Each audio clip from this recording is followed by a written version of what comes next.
사과를 달고 사는 사람이 있습니다.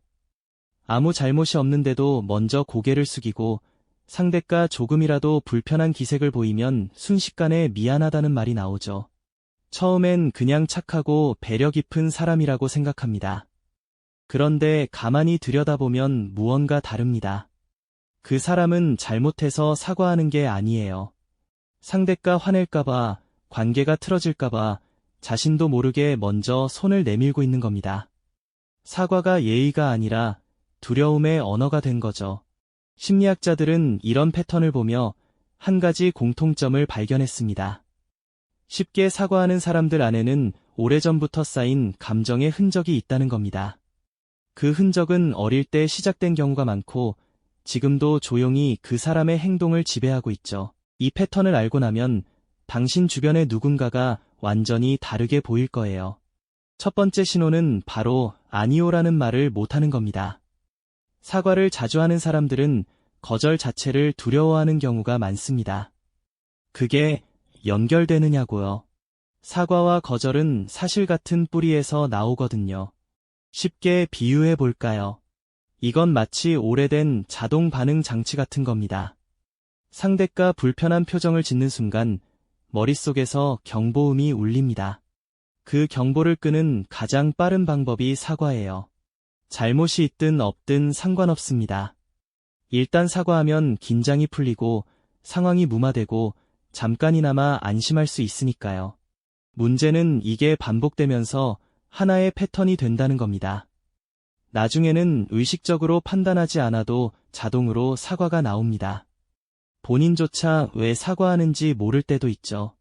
실제로 이런 경우를 생각해 보세요. 40대 직장인 이 과장은 팀 회의에서 동료가 자신의 자료를 무단으로 수정했습니다. 황당한 상황이었죠. 그런데 이 과장이 먼저 한 말은 항의가 아니었어요. 제가 정리를 좀 더 명확하게 했어야 했는데 미안합니다. 였습니다. 동료도 어리둥절했고 이 과장 본인도 말을 뱉고 나서야 이상하다는 걸 느꼈다고 합니다. 그래도 멈출 수가 없었어요. 사과를 하고 나면 일단 그 불편한 분위기가 사라지거든요. 50대 자영업자 박 사장도 비슷했습니다. 거래처에서 납품 날짜를 일방적으로 당겨달라고 요구했을 때 박 사장은 속으로 너무 당황했지만 입 밖으로는 제가 미리 준비를 못했네요. 최대한 맞춰보겠습니다. 라고 했죠. 사실 잘못은 상대방에게 있었는데도요. 나중에 박 사장은 이렇게 말했습니다. 화내는 것보다 사과하는 게 훨씬 빨리 끝나거든요. 라고요. 이 두 사람의 공통점이 보이시나요? 사과가 문제 해결의 수단이 아니라 갈등 자체를 피하기 위한 도구가 됐다는 겁니다. 그리고 그 도구를 쓸수록 점점 더 자신이 없어집니다. 내가 항상 조금씩 잘못한 것 같고 내가 먼저 고개를 숙여야 상황이 안전하다는 느낌이 굳어지는 거죠. 심리학에서는 이걸 복종적 소통 방식이라고 부릅니다. 자신의 감정과 필요보다 상대의 반응을 먼저 관리하려는 태도입니다. 이런 사람들은 대체로 굉장히 눈치가 빠릅니다. 상대의 표정과 말투에 민감하게 반응하죠. 그게 능력처럼 보이기도 하지만 사실은 오랜 긴장 속에서 생긴 생존 방식이에요. 이것만 알아도 그 사람의 행동이 완전히 다르게 보이죠. 자, 그렇다면 왜 이런 복종 패턴이 생기는 걸까요? 핵심은 어릴 때부터 형성된 관계의 규칙입니다. 어떤 환경에서는 자기 의견을 말하거나 화를 내면 분위기가 나빠졌습니다. 부모님이 냉담해지거나 형제들 사이에서 갈등이 생기거나 선생님에게 혼나거나 했죠. 그런 경험이 쌓이면 아이는 학습합니다. 내가 먼저 꺾으면 상황이 편해진다. 라고요. 이 학습은 어른이 돼도 지워지지 않습니다. 뇌는 익숙한 패턴을 안전하다고 느끼도록 설계돼 있거든요. 그래서 수십 년이 지나도 전혀 다른 상황에서도 그 반응이 자동으로 튀어나오는 겁니다. 더 무서운 건 이게 인간관계 전반에 퍼진다는 겁니다. 직장에서, 가족 사이에서, 심지어 편의점 직원한테도 과하게 죄송합니다. 라고 하는 자신을 발견하게 됩니다. 상대가 누구든 관계없이 반사적으로 작아지는 거예요. 이 패턴이 굳어지면 가장 힘든 건 정작 본인입니다. 항상 먼저 물러서다 보니 정말 억울한 상황에서도 제대로 목소리를 낼 수가 없어요. 화가 나도 화가 난 게 맞는 건지 스스로 의심하게 됩니다. 내가 예민한 건 아닐까, 내가 잘못 이해한 건 아닐까 하고요. 결국 이 복종 패턴의 핵심은 사과가 아닙니다. 사과는 증상이에요. 진짜 문제는 그 사람이 자신을 지키는 법을 배운 적이 없다는 겁니다. 두 번째 신호는 더 직접적입니다.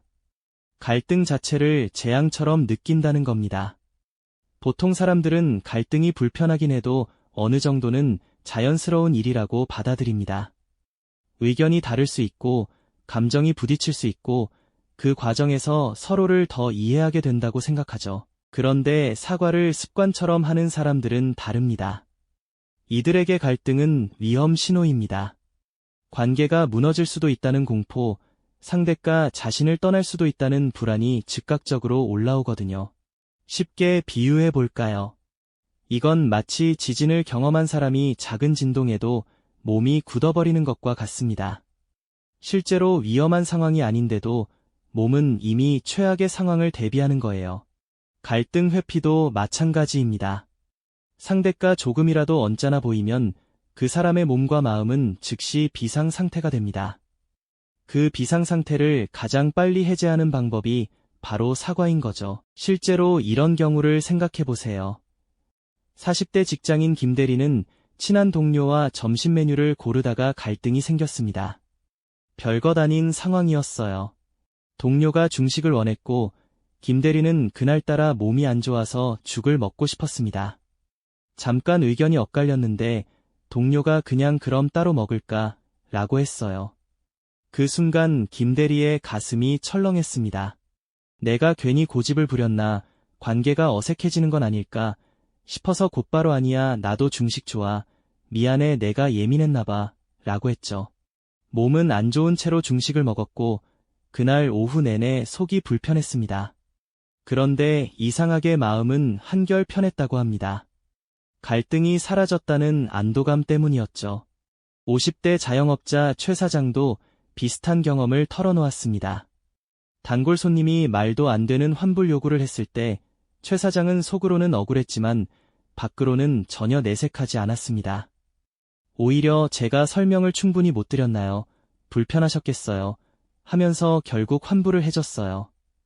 나중에 가족한테 이 얘기를 했더니 왜 그랬냐고 답답해했는데 최 사장은 이렇게 말했습니다. 싸우고 나면 그 사람 얼굴 볼 때마다 불편하잖아요. 그냥 내가 손해보는 게 더 편해요. 라고요. 여기서 중요한 건 이 사람들이 게으르거나 소심해서 이러는 게 아니라는 겁니다.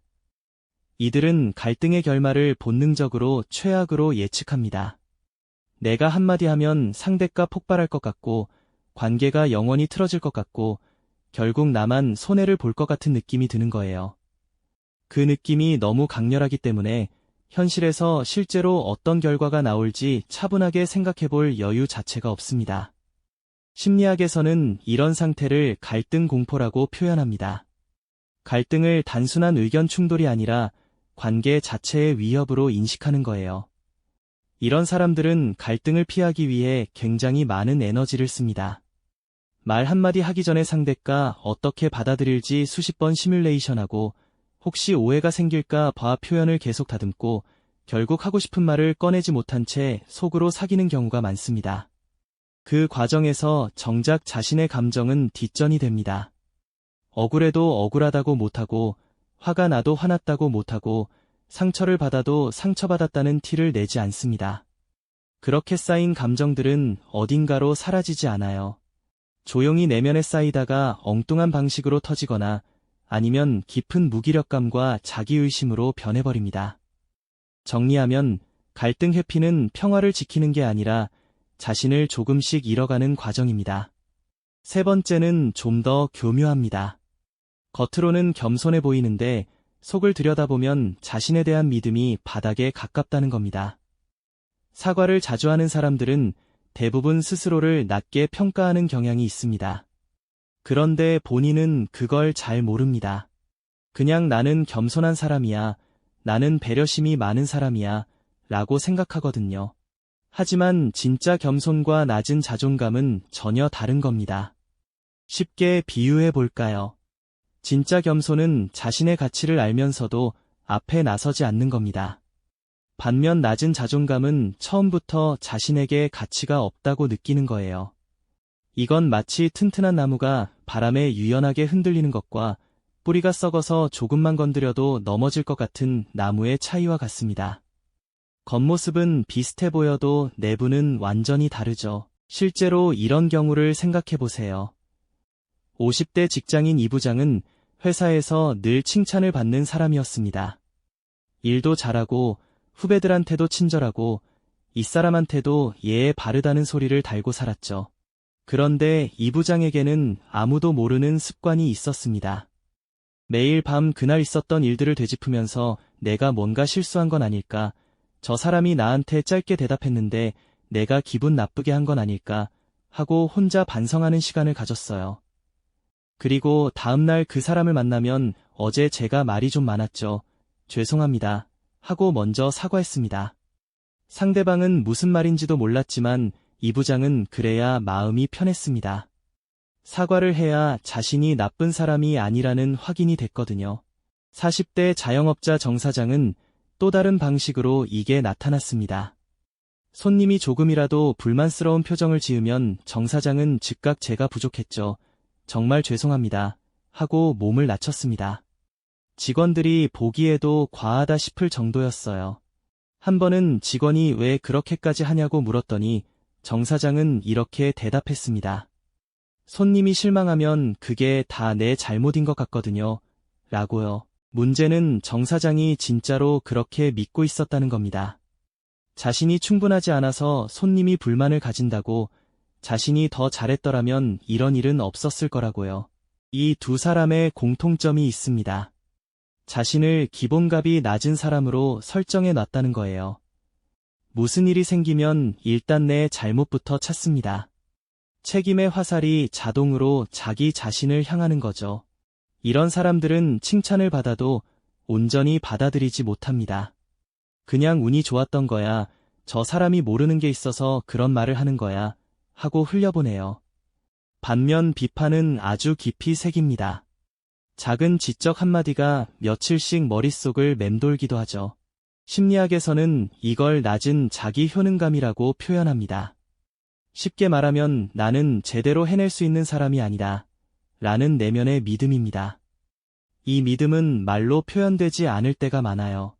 본인도 의식하지 못한 채 행동으로만 나타납니다.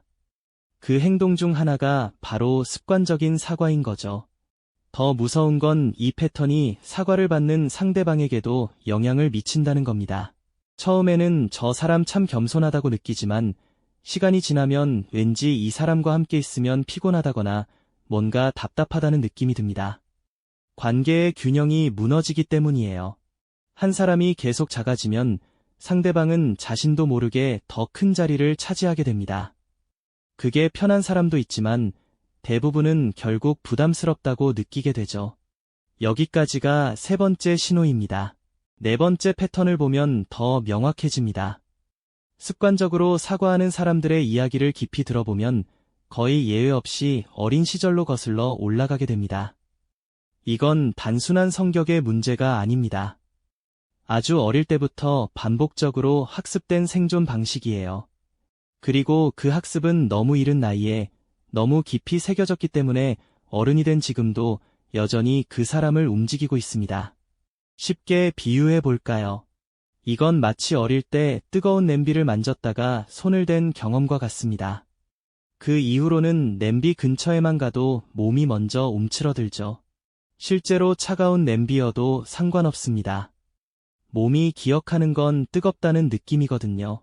사과도 마찬가지입니다. 어릴 때 누군가의 화를 경험하고 그 화를 잠재우는 방법이 사과였다는 걸 배운 아이는 어른이 돼서도 비슷한 상황이 오면 자동으로 그 방법을 꺼냅니다.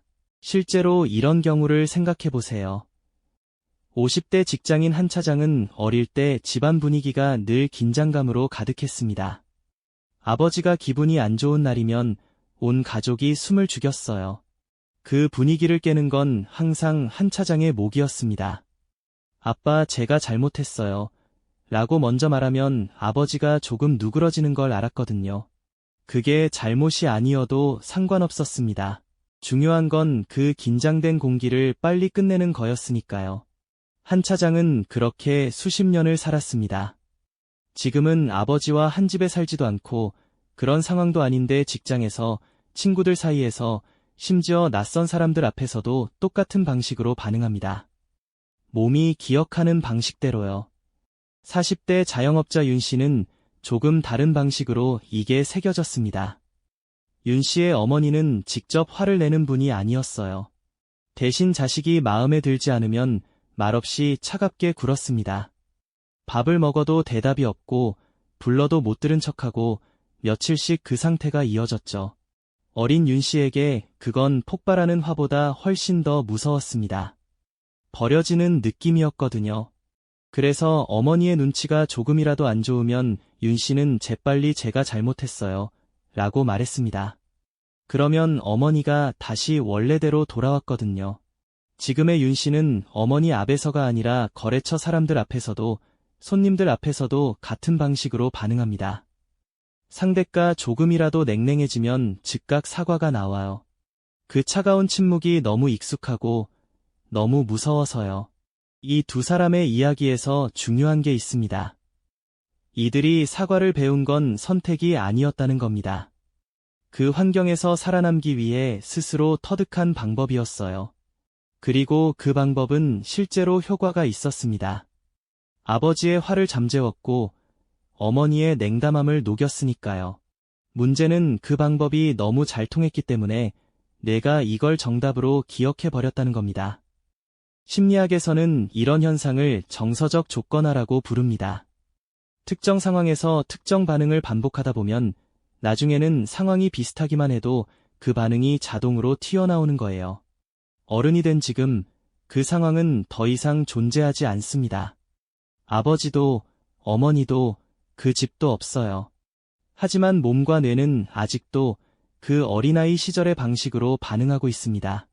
더 안타까운 건 이런 사람들이 자신의 패턴을 바꾸고 싶어도 너무 깊이 새겨져 있어서 쉽게 고쳐지지 않는다는 겁니다. 억지로 사과하지 말자고 다짐해도 막상 상황이 닥치면 손이 먼저 움직이고 입이 먼저 열립니다. 의지의 문제가 아니에요. 수십 년을 반복한 학습의 문제입니다. 이 부분이 바로 핵심이었던 거죠. 다음 패턴을 보면 소름이 돋습니다. 사과를 습관처럼 하는 사람들 중 상당수는 사실 사과 자체가 목적이 아닙니다.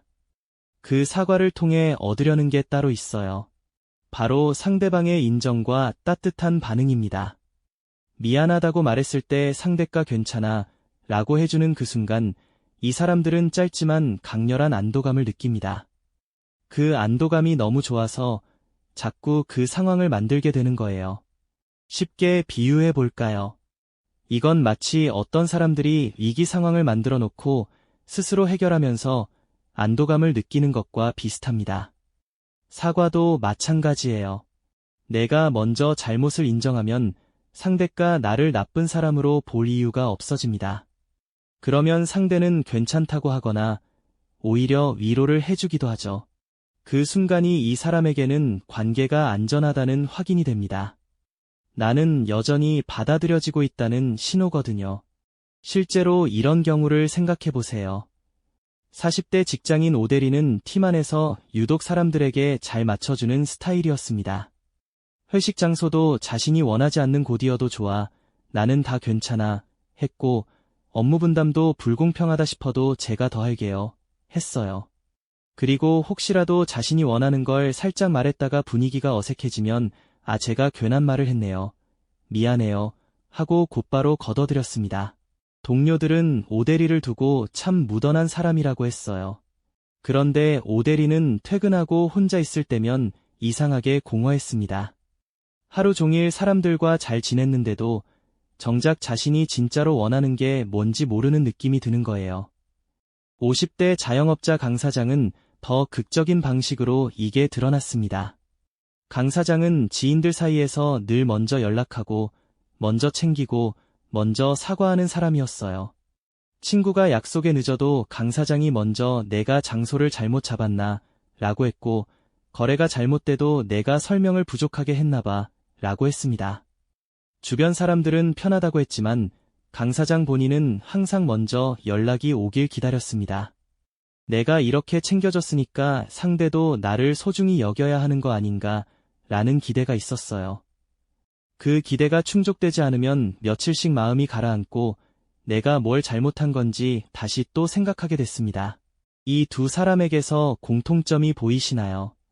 사과와 배려가 사실은 관계를 유지하기 위한 거래처럼 기능하고 있다는 겁니다. 내가 먼저 낮추면 상대가 나를 좋아해 줄 거야.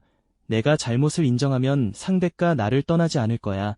라는 계산이 무의식 속에 깔려 있어요.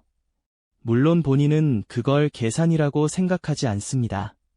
그냥 그게 맞는 것 같고 그래야 편한 것 같은 거죠. 심리학에서는 이걸 인정 욕구의 과잉이라고 부릅니다.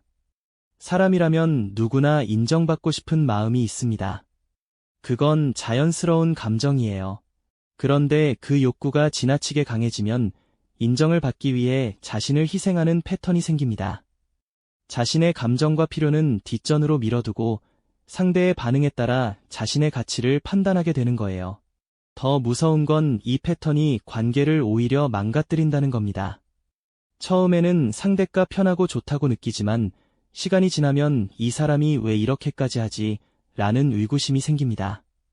진심인지 아닌지 헷갈리고 관계가 어딘가 불균형하다는 느낌이 들기 시작해요.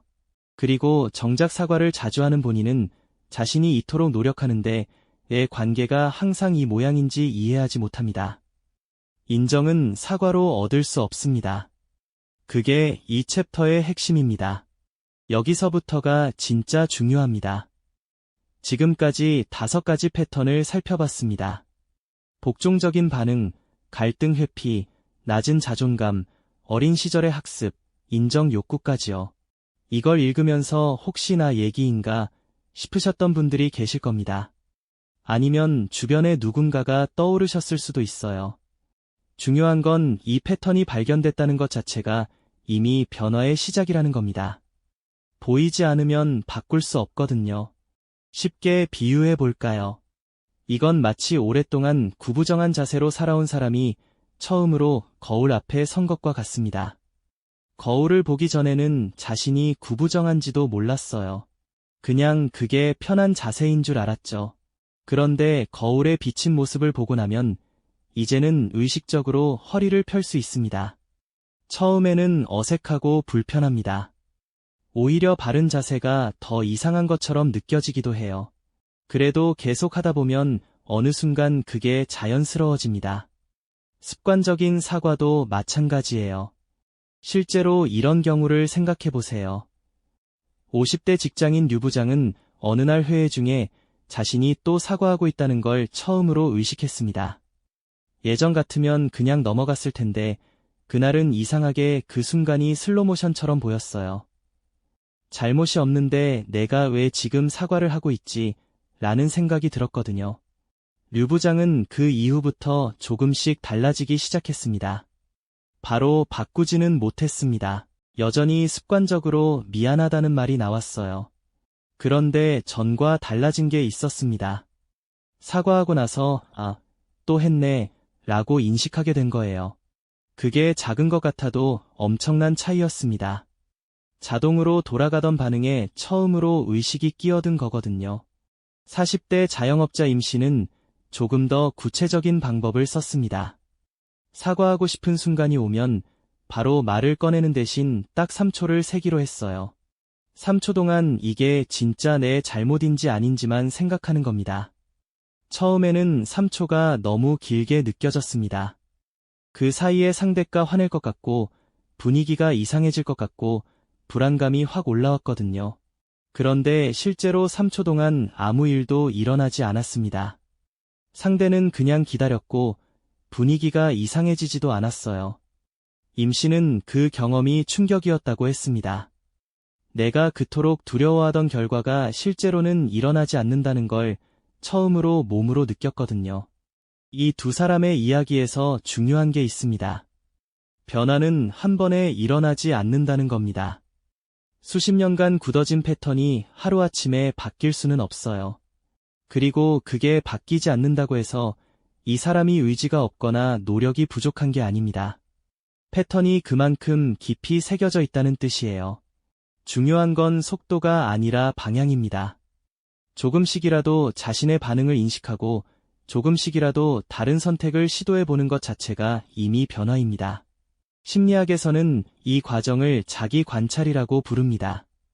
자신의 감정과 행동을 판단하지 않고 그냥 바라보는 겁니다. 또 사과했네, 지금 불안하네, 갈등이 두렵네, 이렇게 그냥 알아차리는 거예요. 이상하게 들릴 수 있지만 이 작은 인식이 쌓이면 뇌의 반응 방식이 실제로 달라지기 시작합니다. 자동으로 돌아가던 회로에 새로운 경로가 생기는 거예요. 그리고 한 가지 더 중요한 게 있습니다. 사과를 줄이는 게 목표가 아니라는 겁니다. 진짜 잘못했을 때는 당연히 사과해야 합니다. 목표는 사과를 두려움이 아니라 선택으로 하는 겁니다. 무서워서 하는 사과가 아니라 내가 진심으로 미안해서 하는 사과. 그 차이가 결국 자신을 지키는 힘이 됩니다. 변화는 지금 이 순간, 이걸 듣고 있는 당신에게도 이미 시작됐습니다. 자, 이제 정리해 봅시다. 오늘 우리가 살펴본 건 단순히 사과를 많이 하는 사람의 이야기가 아닙니다. 그 사과 뒤에 숨겨진 감정의 패턴, 그리고 그 패턴이 어디서 왔는지에 대한 이야기였습니다. 첫째, 사과가 잦은 사람은 거절을 두려워하는 복종적 반응 패턴을 가지고 있습니다. 잘못이 없어도 먼저 고개를 숙이는 건 착해서가 아니라 긴장을 빨리 끝내고 싶어서입니다. 둘째, 갈등 자체를 재앙처럼 느낍니다. 작은 의견 충돌도 관계가 무너질 신호로 받아들이기 때문에 사과가 그 공포를 끄는 가장 빠른 스위치가 됩니다. 셋째, 낮은 자존감이 그 바닥에 깔려 있습니다. 무슨 일이 생기면 일단 내 잘못부터 찾는 습관, 그건 겸손이 아니라 자신을 기본값이 낮은 사람으로 설정해 놓은 겁니다. 넷째, 어린 시절에 학습된 공포가 지금도 작동하고 있습니다. 그 환경에서 살아남기 위해 배운 방법이 수십 년이 지나도 몸에 새겨져 있는 거예요. 다섯째, 사과를 통해 인정과 안도를 얻으려는 욕구가 있습니다. 그 욕구가 오히려 관계를 불균형하게 만들고 정작 자신을 공허하게 만든다는 것도 확인했죠. 오늘부터 이렇게 해보세요. 먼저, 사과하고 싶은 순간이 오면 딱 3초만 멈춰 보십시오. 이게 진짜 내 잘못인지 아닌지 그것만 생각하는 겁니다. 길게 판단하지 않아도 됩니다. 3초면 충분합니다. 두 번째로, 사과한 뒤에 어떤 감정이 드는지 살펴보십시오. 진심으로 미안해서 한 사과라면 마음이 가벼워집니다. 그런데 두려워서 한 사과라면 어딘가 찜찜하고 허전한 느낌이 남습니다. 그 차이를 느끼는 것 자체가 연습입니다. 세 번째로, 하루에 한 번만 자신의 감정에 이름을 붙여 보십시오. 지금 나는 불안하다. 지금 나는 억울하다. 지금 나는 화가 난다. 판단하지 말고 그냥 알아차리기만 하면 됩니다. 이게 쌓이면 자신의 감정을 믿는 힘이 생깁니다. 여러분도 할 수 있습니다. 사과를 자주 하는 사람들은 대부분 마음이 따뜻하고 관계를 소중히 여기는 사람들입니다. 그 마음은 진짜예요. 다만 그 따뜻한 마음이 두려움과 뒤섞여서 자신을 갉아먹어 왔던 겁니다. 이제 그 두 가지를 분리할 시간입니다. 상대를 배려하되 자신도 지키는 것, 그게 진짜 관계의 힘이거든요. 50대에 이 패턴을 깨달은 사람도 60대에 처음으로 아니오라고 말하는 연습을 시작한 사람도 있습니다. 늦은 게 아닙니다. 보이기 시작한 순간이 바로 시작점입니다. 당신의 감정은 틀리지 않았습니다. 당신이 느끼는 것들은 모두 이유가 있습니다. 이제 그 감정들을 두려움의 도구로 쓰는 게 아니라 자신을 이해하는 언어로 써보십시오. 그 순간부터 사과는 더 이상 생존 방식이 아니라 진심의 표현이 됩니다.